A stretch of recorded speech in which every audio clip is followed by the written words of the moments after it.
Monsieur le journaliste, nos impressions sont des impressions de tristesse, puisque derrière un homme qui travaille, c'est tout un monde qui en jouit. Et quand on parle de licenciement, je crois bien, c'est comme l'a dit l'islam, j'autorise le divorce entre l'époux et l'épouse, mais c'est à contre-cœur. S'il y a licenciement, allez-y voir dans quel état se trouve la famille de tous ceux-là. Et Golf Télévision, c'est une chaîne qui, depuis des années, a apporté sa pierre à l'édifice. Il faut reconnaître que, bien avant les réseaux sociaux, Golf Télévision a joué sa partition dans la communication dans notre cher pays.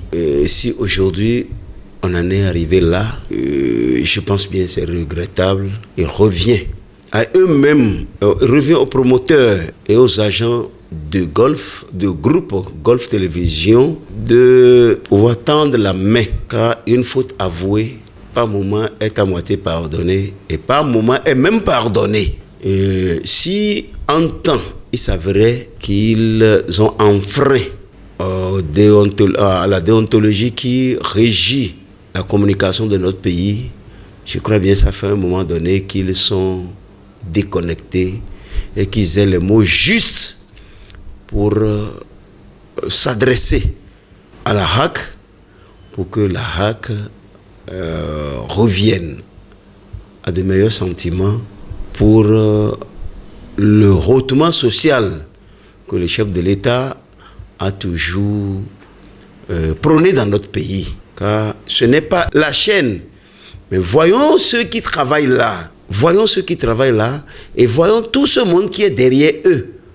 C'est en cela que si en temps il était possible au ministre de la Communication, si on en a encore, si on n'en a pas, s'il revient à l'exécutif, si il y a possibilité au niveau de l'exécutif ou de faire quelque chose, moi, en ma qualité de citoyen béninois et téléspectateur de Golf Télévision, je souhaiterais de vive voix, je joins ma voix à celle du personnel de Golf Télévision pour solliciter la clémence de la RAC pour que dans les jours à venir, nous puissions voir cette chaîne reprendre le travail. Pour le bonheur de qui? Pour le bonheur de ce personnel et des téléspectateurs de Golf Télévision. Pourquoi pas? Pour le bonheur de toute la nation béninoise. Et beaucoup de courage à chacun et à tous qui vit cette situation douloureuse. Nous avons appris avec une grande consternation le licenciement collectif du personnel du groupe de presse de la Gazette du Golf. C'est un événement douloureux, malheureux, regrettable, puis on retrouve ses raisons fondamentales dans la suspension des émissions du groupe de presse de la Gazette du Golf. Je pense que c'est quelque chose qu'on n'aurait jamais souhaité pour des pères et mères de famille qui, à travers ce qu'ils font dans cette maison-là, arrivent à joindre les deux bouts. Maintenant, ils sont à la rue.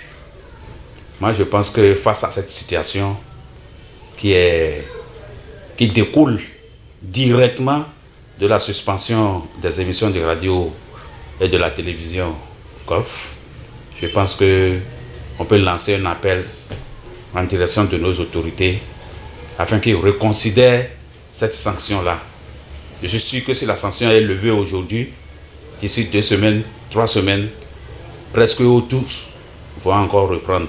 Parce qu'ils maîtrisent le travail et ils font bien le travail et ils sont appréciés par leur patron. Il n'ira pas chercher ailleurs. Donc, vraiment que nos autorités puissent revenir à de meilleurs sentiments. Parce que qu'on le veuille ou non, un organe de presse a toujours son importance. Il a toujours son importance. Et on sait ce que Golf FM a fait dans ce pays. On sait, on se rappelle encore des batailles menées par Golf FM. Donc pour une faute, une erreur on les tire les oreilles jusqu'à ce point, jusqu'à le projeter dans la tombe, je pense qu'il faut vraiment que nos autorités aient pitié de tout le monde